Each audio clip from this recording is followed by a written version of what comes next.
Perkenalkan, nama saya Tiara Safitri dari program studi akuntansi perpajakan dengan NIM 2202010042. Di sini saya akan menjelaskan soal UTS yang dimana diminta itu siapkan jurnal eliminasi yang diperlukan untuk menyusun kertas kerja konsolidasi 31 Desember 2020. Di sini saya sudah menyiapkan untuk kertas kerja jurnal eliminasinya. Jurnal eliminasi itu jurnal yang digunakan untuk menghilangkan akun-akun yang terkait dengan anak perusahaan dan laporan keuangan di induk perusahaannya. Nah, eliminasi investasi pada anak perusahaan PT Takanada. Nah, di sini di debitnya laba ditahan PT Takanada itu sebesar 35.000 US dollar. Ini mata uangnya dalam US dollar ya. Kemudian saham biasa PT Takanada itu sebesar 50.000 US dollar. Lalu di sisi kreditnya, investasi pada PT Takanada sebesar 100.000.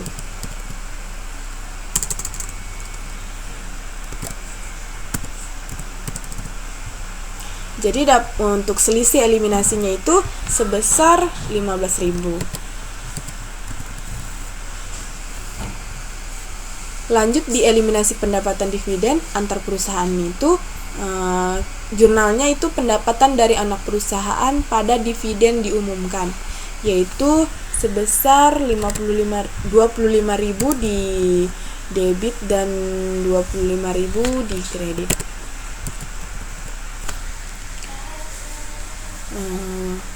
Selanjutnya kita masuk ke kertas kerja konsolidasi.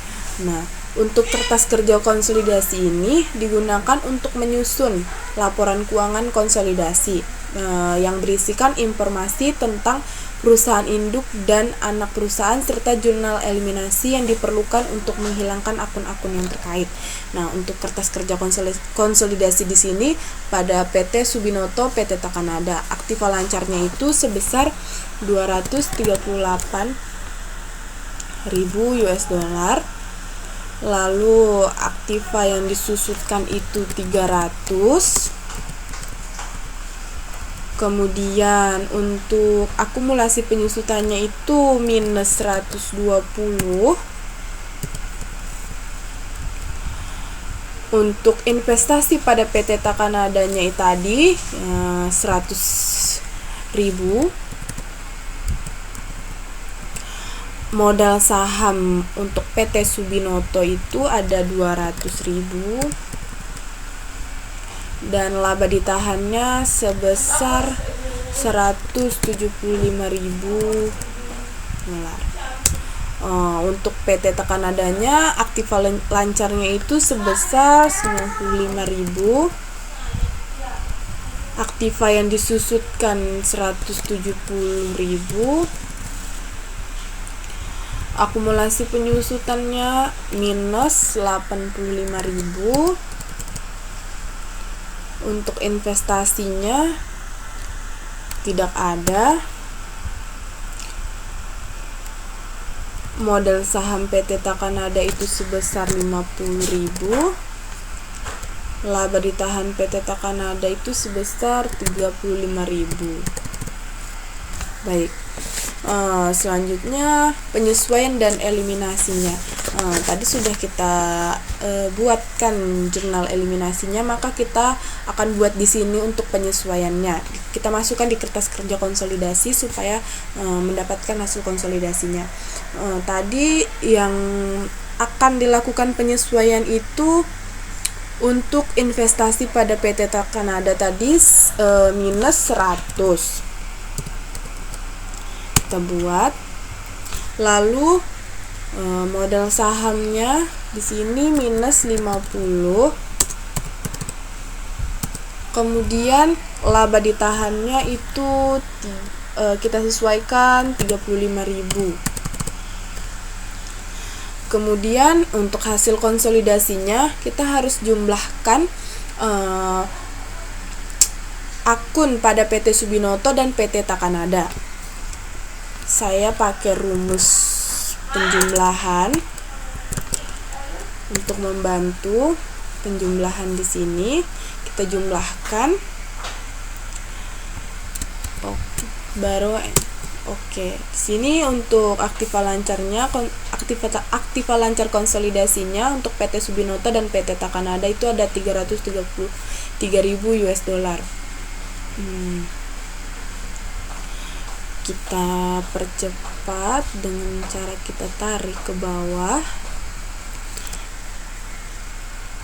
Lalu untuk konsolidasi investasi pada PT Takanadanya itu kita gunakan rumus yang sama, yaitu kita jumlahkan.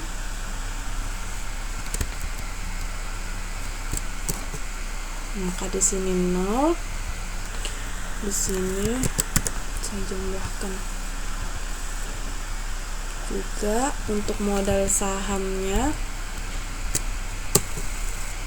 karena di sini sama, jadi kita tarik aja. Oke. Untuk kertas kerja konsolidasinya seperti ini. Selanjutnya kita masuk ke tadi untuk kertas kerja konsolidasi itu untuk soal nomor 2. Di sini tadi katanya siapkan kertas kerja konsolidasi 3 bagian untuk 31 Desember. Kemudian untuk yang ketiga, siapkan laporan keuangan konsolidasinya. Di sini saya juga sudah menyiapkan Di sini saya juga sudah menyiapkan kertas kerja untuk laporan keuangan konsolidasinya untuk PT Subinoto 31 Desember 2020. Di sini ada aset. Untuk asetnya sendiri, aktiva lancarnya itu tadi di laporan konsolidasinya ada 333.000 US dollar. Untuk aktiva tetapnya ada 265 US dollar. Kemudian untuk liabilitas utangnya, hutang lancarnya itu sebesar 80.000. Hutang jangka panjangnya ada 1.700.000. Maka untuk ekuitas saham biasa dan laba ditahannya menjadi saham biasanya tuh 50.000 dan laba ditahannya 175.000. Baik, mungkin itu saja yang bisa saya jelaskan mengenai soal ini. Kurang dan lebihnya mohon dimaafkan. Wassalamualaikum warahmatullahi wabarakatuh.